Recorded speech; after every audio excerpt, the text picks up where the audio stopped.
এবার cooperative bank ownership বা মালিকানা অধিকার আর কাজের ধরন বা কাজের উদ্দেশ্যের উপর ভিত্তি করে ভারতে বিভিন্ন টাইপের ব্যাংকের ভেতর একটা স্পেশাল টাইপের ব্যাংক হলো এই কোঅপারেটিভ ব্যাংক। নর্মালি ব্যাংক বলতে কি বোঝায়? একটা বডি বা একটা ইনস্টিটিউট বা একটা অর্গানাইজেশন যেখানে পাবলিক বা অন্য কেউ তার টাকা জমাতে পারে, মানে ডিপোজিট করতে পারে। ওই অর্গানাইজেশন তৈরি করার জন্য বিভিন্ন কোম্পানি বা সরকার ইনভেস্ট করতে পারে, আর এই অর্গানাইজেশন বা এই বডিটা তার কাছে যে টাকা পয়সা রয়েছে সেটা অন্য কোনো পাবলিক বা কোনো কোম্পানিকে ধার হিসাবে খাটাতে পারে বা অন্য কোথাও ইনভেস্ট করতে পারে। সেক্ষেত্রে এই বডি বা এই অর্গানাইজেশনটাকে বলা হয় ব্যাংক। এবার এই ব্যাংকে কে ইনভেস্ট করছে তার উপর ভিত্তি করে বিভিন্ন টাইপের ব্যাংক ছিল, যেমন public bank, private bank, foreign bank, regional rural bank. এবার এই সমস্ত ব্যাংকের থেকে একটু সাইডে সরে গিয়ে একটা ব্যাংক হলো কোঅপারেটিভ ব্যাংক। ব্যাপারটা কেমন?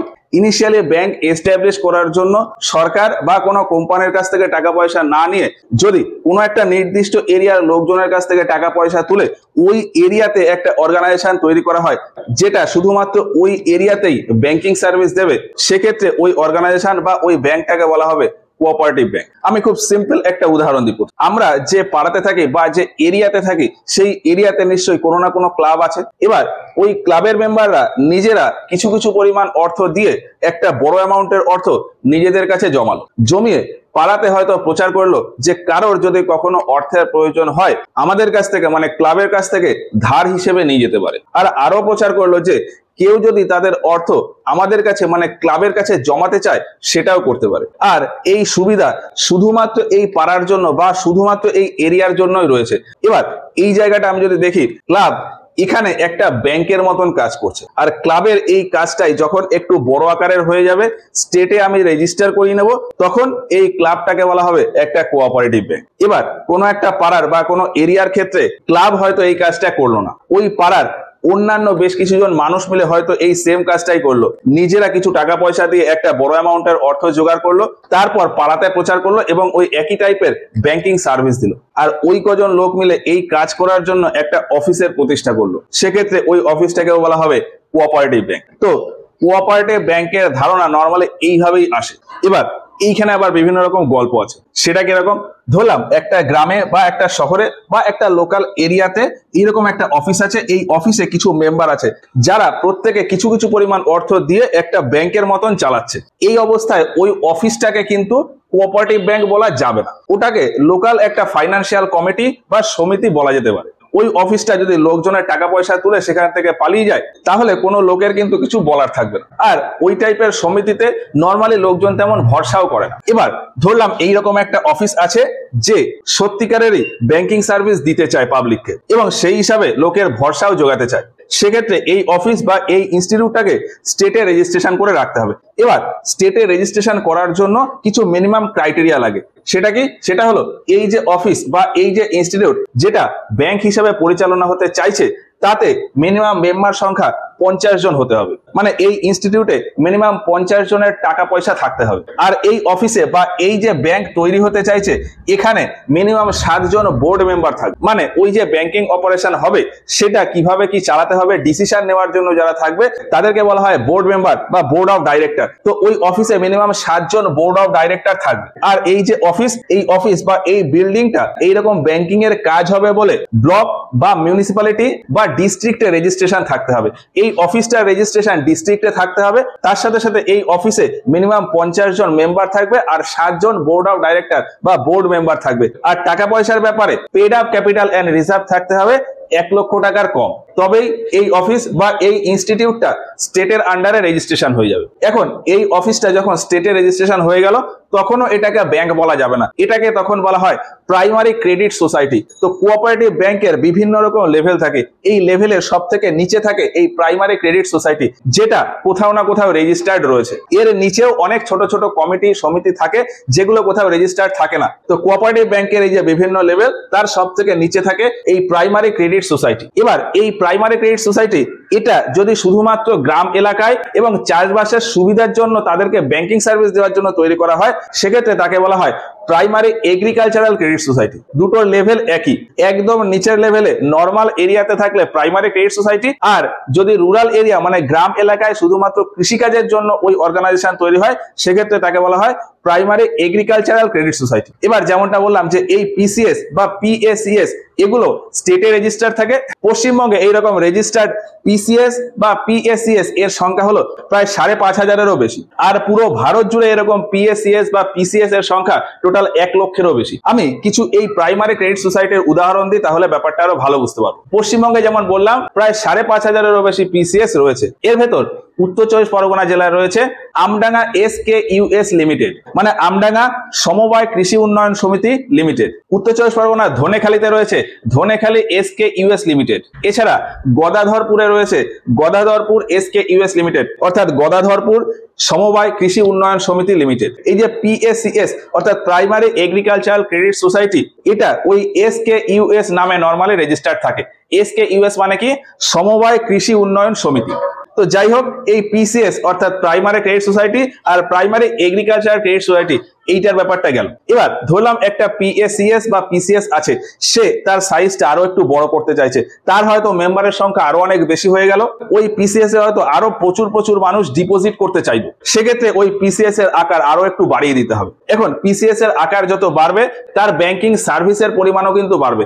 এখন ব্যাংকিং সার্ভিস যখনই আকারে একটু বেড়ে যাবে, তখন আরবিআই এর কাছ থেকে ব্যাংকিং লাইসেন্স নিয়ে আসতে হবে। আরবিআই কোনো একটা অর্গানাইজেশন বা কোনো ইনস্টিটিউটকে ব্যাংকিং লাইসেন্স দেয় ব্যাংকিং রেগুলেশনস অ্যাক্ট 1949 এর রেসপেক্টে। এখন ধরলাম একটা পিসিএস বা পিএসিএস আছে, সেটা তার সাইজ বাড়াতে চাইছে, তার জন্য আরবিআই এর কাছে গেল। আরবিআই এর কাছে গিয়ে 1949 সালের ব্যাংকিং রেগুলেশনস অ্যাক্ট অনুযায়ী কিছু ক্রাইটেরিয়া ফিল আপ করে ব্যাংকিং লাইসেন্স নিয়ে আসলো। এখন এই পিসিএস যখনই ব্যাংকিং লাইসেন্স নিয়ে আসলো, তখন এটাকে বলা হয় পিসিবি বা প্রাইমারি কোঅপারেটিভ ব্যাংক বা ইউসিবি আরবান কোঅপারেটিভ ব্যাংক। কি বললাম? পিসিএস যখন সাইজ বড় হয়ে যাবে, বড় হয়ে আরবিআই এর কাছ থেকে লাইসেন্স নিয়ে আসবে, তখন এরই নাম হয়ে যাবে পিসিবি মানে প্রাইমারি কোঅপারেটিভ ব্যাংক বা ইউসিবি মানে আরবান কোঅপারেটিভ ব্যাংক। এবার এই আরবান কোঅপারেটিভ ব্যাংকটা এখন আর ছোটখাটো এরিয়াতে কাজ করবে না, এখন এটা একটা বড় এরিয়া জুড়ে কাজ করবে। এর আন্ডারে অনেকটা এরিয়া থাকবে, এতে অনেক লোকে ডিপোজিট করবে, আর এতে যে সমস্ত মেম্বারের সংখ্যা রয়েছে সেই মেম্বারের সংখ্যাটাও আস্তে আস্তে বেড়ে যাবে। এবার এই যে বললাম যে এই ইউসিবি বা আরবান কোঅপারেটিভ ব্যাংক এর এরিয়া অনেকটা বড় হয়, এরিয়া বড় হতে হতে একটা শহর পুরো এরিয়া হয়ে যেতে পারে, অথবা 4-5টা শহর একসাথে একটা ইউসিবি মানে আরবান কোঅপারেটিভ ব্যাংকের আন্ডারে চলে আসতে পারে, একটা পুরো ডিস্ট্রিক্ট একটা আরবান কোঅপারেটিভ ব্যাংকের আন্ডারে চলে আসতে পারে। কোনো আরবান কোঅপারেটিভ ব্যাংক একটা জায়গায় 5টা-7টা ডিস্ট্রিক্টেও তাদের অপারেশন চালাতে পারে। এমনকি কিছু ইউসিবি আছে যারা একটা স্টেট ছাড়াও অন্যান্য বিভিন্ন স্টেটে তাদের অপারেশন চালায়। পিসিএস বা প্রাইমারি ক্রেডিট সোসাইটি আকারে বড় হয়ে গেলে ইউসিবি বা আরবান কোঅপারেটিভ ব্যাংক হয়ে যাবে। এবার এই আরবান কোঅপারেটিভ ব্যাংকের সাইজ কত বড়, সেই হিসাবেও এই ইউসিবি কে 4টে ক্যাটাগরিতে ভাগ করা হয়, সেগুলোকে বলা হয় টায়ার 1, টায়ার 2, টায়ার 3 আর টায়ার 4। ইউসিবি বা আরবান কোঅপারেটিভ ব্যাংকের সাইজ বলতে বোঝায় যে ওই ব্যাংকে পাবলিকের টোটাল কত ডিপোজিট রয়েছে। কোন একটা আরবান কোঅপারেটিভ ব্যাংক যাতে পাবলিকের টোটাল ডিপোজিট 100 কোটির কম, সেক্ষেত্রে ওই আরবান কোঅপারেটিভ ব্যাংকটাকে বলা হয় টায়ার 1 ইউসিবি।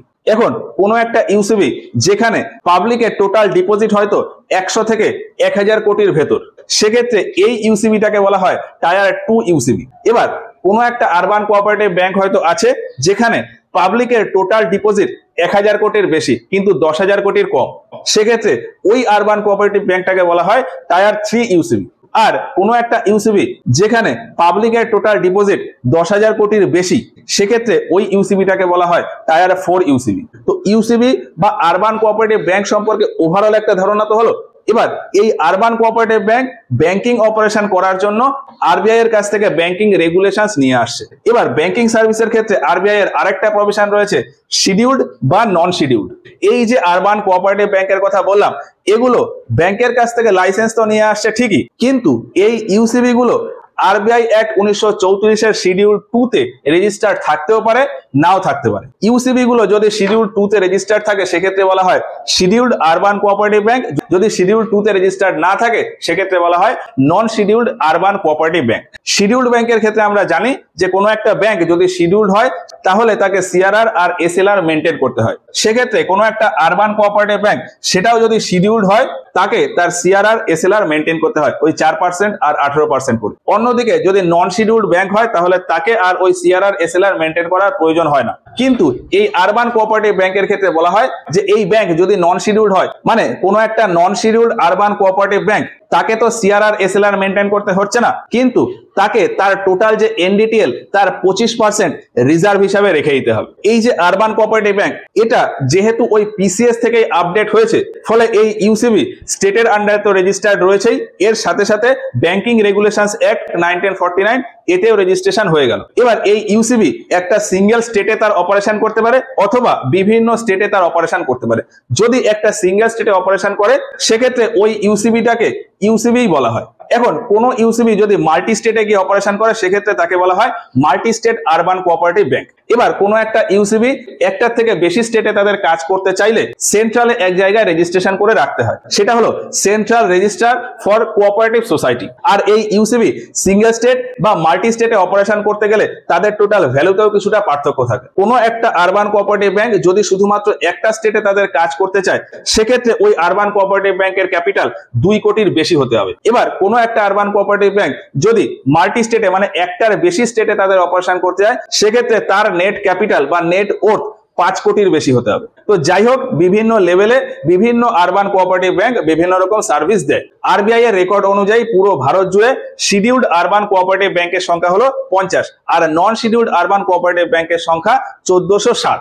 এই আরবিআই এর রেকর্ড অনুযায়ী পশ্চিমবঙ্গে যে আরবান কোঅপারেটিভ ব্যাংকগুলো রয়েছে সেগুলো সবকটাই নন শিডিউলড। পশ্চিমবঙ্গে নন শিডিউলড আরবান কোঅপারেটিভ ব্যাংকের সংখ্যা 42। এবার প্রত্যেকটা স্টেটে এই আরবান কোঅপারেটিভ ব্যাংকগুলোকে একটু রেগুলেট করা বা এগুলোর উপরে গভর্নিং বডি হিসাবে কিছু কোঅপারেটিভ ব্যাংক থাকে যেগুলোকে বলা হয় ডিস্ট্রিক্ট সেন্ট্রাল কোঅপারেটিভ ব্যাংক বা central cooperative bank. Urban cooperative ব্যাংকগুলোর উপরে নিয়ন্ত্রণ রাখার জন্য উপরে থাকে ডিস্ট্রিক্ট সেন্ট্রাল কোঅপারেটিভ ব্যাংক বা ডিসিসিবি।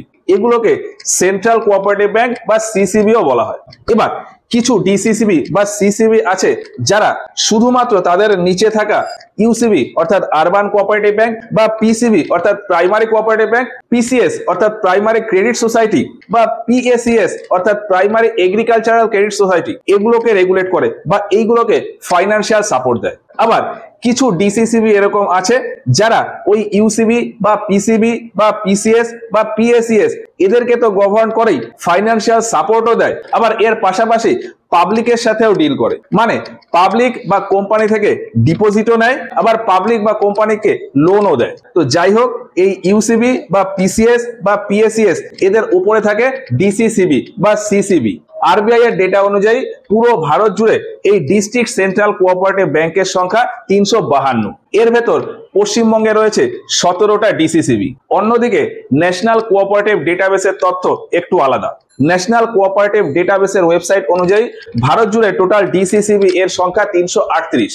এর ভেতর পশ্চিমবঙ্গে টোটাল ডিসিসিবি রয়েছে 5টা। এই ডিসিসিবি এর কাছে ব্যাংকিং লাইসেন্স তো থাকেই, তবে এটা শিডিউলড হতে পারে বা নন শিডিউলড হতে পারে। মানে কোনো একটা ডিস্ট্রিক্ট সেন্ট্রাল কোঅপারেটিভ ব্যাংক সেটা আরবিআই অ্যাক্ট 1934 এর শিডিউল 2 তে রেজিস্টার করা থাকতেও পারে, নাও থাকতে পারে। আমি কিছু ডিসিসিবির উদাহরণ দিই, তাহলে হয়তো বিষয়টা একটু ভালো বোঝা যাবে। পশ্চিমবঙ্গে রয়েছে Bankura district central cooperative bank, Hooghly district central cooperative bank. Bankura DCCB আর হুগলি ডিসিসিবি এই দুটোই নন শিডিউল।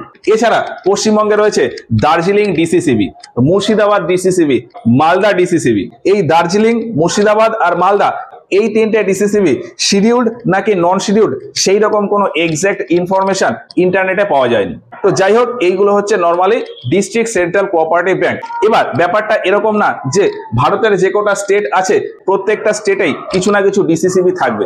লাদাখ, আন্দামান নিকোবর, মেঘালয় এই সমস্ত স্টেটে কোনো ডিসিসিবি নেই। এই সমস্ত স্টেটে যে আরবান কোঅপারেটিভ ব্যাংকগুলো রয়েছে সেগুলো ডাইরেক্ট নিয়ন্ত্রণ হয় এসসিবি অর্থাৎ স্টেট কোঅপারেটিভ ব্যাংক দিয়ে। এবার এই স্টেট কোঅপারেটিভ ব্যাংকটা কি? একটু আগে যেমন দেখলাম যে ইউসিবি আর পিসিএস এইগুলোর উপর গভর্নিং বডি হিসাবে যেমন থাকে ডিসিসিবি, সেই রকমই একটা স্টেটে যে কটা ডিসিসিবি আছে তাদের উপরে একটা গভর্নিং বডি হিসাবে থাকে স্টেটের কোঅপারেটিভ ব্যাংক, সেটাকেই বলা হয় স্টেট কোঅপারেটিভ ব্যাংক বা এসসিবি। ভারতে যতগুলো স্টেট আর ইউনিয়ন টেরিটরি আছে প্রত্যেকেরই একটা করে স্টেট কোঅপারেটিভ ব্যাংক রয়েছে। পুরো ভারত জুড়ে টোটাল এসসিবি বা স্টেট কোঅপারেটিভ ব্যাংকের সংখ্যা 34। এবার ওই ডিসিসিবি বা ইউসিবি এগুলো যেরকম শিডিউলড বা নন শিডিউলড হতে পারে, সেই রকমই এই স্টেট কোঅপারেটিভ ব্যাংক বা এসসিবি সেটাও শিডিউলড বা নন শিডিউলড হতে পারে। ভারতের টোটাল ওই 34টা এসসিবি বা স্টেট কোঅপারেটিভ ব্যাংকের ভেতর 24টা হলো শিডিউলড আর 10টা হলো নন শিডিউলড। পশ্চিমবঙ্গের যে স্টেট কোঅপারেটিভ ব্যাংক রয়েছে সেটা শিডিউলড ব্যাংক। যেমনটা বললাম যে ভারতে টোটাল 10টা নন শিডিউলড স্টেট কোঅপারেটিভ ব্যাংক রয়েছে, তো কোন 10টা আমি খুব চট করে একবার দেখে নিই। জম্মু কাশ্মীর, চণ্ডীগড়, অরুণাচল প্রদেশ, নাগাল্যান্ড, মণিপুর, মিজোরাম, আসাম, ঝাড়খণ্ড, দমনদিউ আর আন্দামান নিকোবর। এই যে 10টা এরিয়া জম্মু কাশ্মীর, চণ্ডীগড়, অরুণাচল প্রদেশ, নাগাল্যান্ড, মণিপুর, মিজোরাম, আসাম, ঝাড়খণ্ড, দমনদিউ আর আন্দামান নিকোবর, এই 10টা স্টেট আর ইউনিয়ন টেরিটরি যে স্টেট কোঅপারেটিভ ব্যাংক রয়েছে সেগুলো নন শিডিউল, আর বাকি যে স্টেট বা ইউনিয়ন টেরিটরি রয়েছে সেগুলো স্টেট কোঅপারেটিভ ব্যাংক, সেগুলো শিডিউল। তো ভারতের ব্যাংকিং সিস্টেমে কোঅপারেটিভ ব্যাংকের এই 3টে লেভেল থাকে। একদম উপরে থাকে স্টেট কোঅপারেটিভ ব্যাংক বা এসসিবি, এটাকে বলা হয় টায়ার 3। এসসিবি এর নিচে থাকে ডিসিসিবি বা সিসিবি অর্থাৎ ডিস্ট্রিক্ট সেন্ট্রাল কোঅপারেটিভ ব্যাংক বা সেন্ট্রাল কোঅপারেটিভ ব্যাংক, এটাকে বলা হয় কোঅপারেটিভ ব্যাংকের টায়ার 2। আর সবার নিচে থাকে ইউসিবি আর পিসিএস অর্থাৎ আরবান কোঅপারেটিভ ব্যাংক আর প্রাইমারি ক্রেডিট সোসাইটি। এই ইউসিবি আর পিসিএস কে একসাথে বলা হয় টায়ার 1 কোঅপারেটিভ ব্যাংক। এবার এইটা আমরা এইখানে লিখেছি, এই যে পিসিএস বা ইউসিবি এটাকে বলা হয় টায়ার 1, সিসিবি বা ডিসিসিবি এটাকে টায়ার 2, এসসিবি এটাকে বলা হয় টায়ার 3। এই যে স্ট্রাকচার এইটা হলো শর্ট টাইমের লোনের ক্ষেত্রে। ব্যাংকিং এর ক্ষেত্রে একটা গুরুত্বপূর্ণ ফাংশন হলো লোন দেওয়া বা ক্রেডিট তৈরি করা। এবার এই লোন দুই টাইপের হয়, শর্ট টাইম মানে অল্প সময়ের জন্য লোন নেওয়া যায়, আর লং টাইম বা বেশি সময়ের জন্য লোন নেওয়া যায়। তো শর্ট টাইমের লোন বা শর্ট টার্ম ক্রেডিটের ক্ষেত্রে কোঅপারেটিভ ব্যাংকের এই স্ট্রাকচার, আর লং টাইম মানে 5 বছর, 10 বছর, 20 বছরের জন্য লোন, এই রকম টাইপের জন্য কোঅপারেটিভ ব্যাংকের আবার অন্য রকমের একটা স্ট্রাকচার থাকে। সেক্ষেত্রে আর এই এসসিবি, সিসিবি এগুলো আসে না। লং টাইমের লোনের ক্ষেত্রে এই কোঅপারেটিভ ব্যাংকে একটা অন্য নামে ডাকা হয়, সেটা হলো ল্যান্ড ডেভেলপমেন্ট ব্যাংক। এই ল্যান্ড ডেভেলপমেন্ট ব্যাংকের আবার দুটো লেয়ার থাকে, একটা হলো primary cooperative agricultural and rural development অর্থাৎ পিসিএআরডি, আর আরেকটা থাকে state cooperative agricultural and rural development অর্থাৎ এসসিএআরডি। শর্ট টার্মের ক্ষেত্রে একদম নিচে যেমন ছিল পিসিএস বা ইউসিবি, সেই রকমই লং টাইমের ক্ষেত্রে নিচে থাকে পিসিএআরডি মানে primary cooperative agricultural and rural development bank, আর তার উপরে স্টেট লেভেলে থাকে state cooperative agricultural and rural development bank. Function এই পিসিএস বা ইউসিবি বা সিসিবি বা এসসিবি এদের মতন সেম।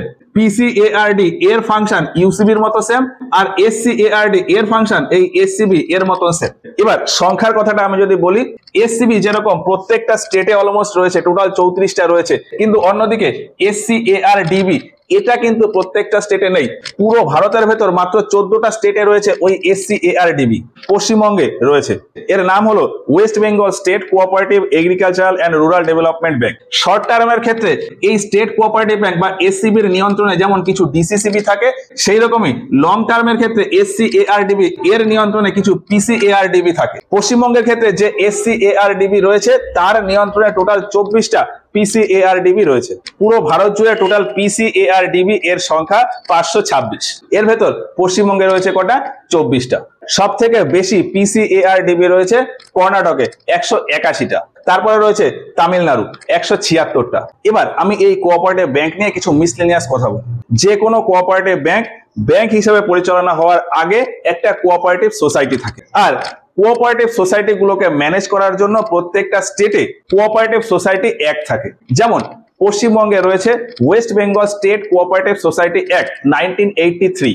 এই অ্যাক্টের আন্ডারে একটা রেজিস্ট্রার থাকে যেটাকে বলা হয় রেজিস্ট্রার ফর কোঅপারেটিভ সোসাইটি বা আরসিএস। এই আরসিএস কোনো একটা স্টেটের নিয়ন্ত্রণে থাকে। আমি যদি একটা কোঅপারেটিভ ব্যাংক খুলতে চাই তাহলে আমাকে প্রথমেই পিসিএস হিসাবে রেজিস্ট্রেশন করতে হবে ওই স্টেটের আরসিএস এ। পিসিএস মানে কি? Primary credit society. আমাকে প্রথমে প্রাইমারি ক্রেডিট সোসাইটি হিসাবে স্টেটের ওই আরসিএস অর্থাৎ রেজিস্টার অফ কোঅপারেটিভ সোসাইটি এখানে রেজিস্ট্রেশন করতে হবে। এখানে রেজিস্ট্রেশন করার পর নরমালি ছোটখাটো ভাবে আমার ব্যাংকিং অপারেশন চালাতে হবে। চালাতে চালাতে যখন একটুখানি বড় হয়ে গেল তখন আমাকে আরবিআই এর কাছ থেকে ব্যাংকিং লাইসেন্স নিয়ে আসতে হবে। পিসিএস হিসাবে যখনই আমি আরবিআই থেকে ব্যাংকিং লাইসেন্স নিয়ে আসবো আমার নাম পাল্টে যাবে, নাম পাল্টে হয়ে যাবে পিসিবি বা ইউসিবি অর্থাৎ আরবান কোঅপারেটিভ ব্যাংক। এবার এই আরবান কোঅপারেটিভ ব্যাংক মানে আমি এই যে আরবান কোঅপারেটিভ ব্যাংক এটা যদি আমি আমার স্টেটের ভেতরেই রান করতে চাই সেক্ষেত্রে আমার এই যে দুটো রেজিস্ট্রেশন এটা করলেই হবে। কিন্তু আমি যদি চাই যে আমার যে ইউসিবি অর্থাৎ আরবান কোঅপারেটিভ ব্যাংক রয়েছে সেটা আমার স্টেট বাদ দিয়ে অন্যান্য স্টেটেও রান করুক সেক্ষেত্রে আমাকে সেন্ট্রালের আরসিএস এ রেজিস্ট্রেশন করতে হবে। তার জন্য সেন্ট্রালে একটা আইন রয়েছে multi state cooperative society act 2002 আর তার আন্ডারে একটা রেজিস্টার রয়েছে সিআরসিএস অর্থাৎ central register for cooperative society.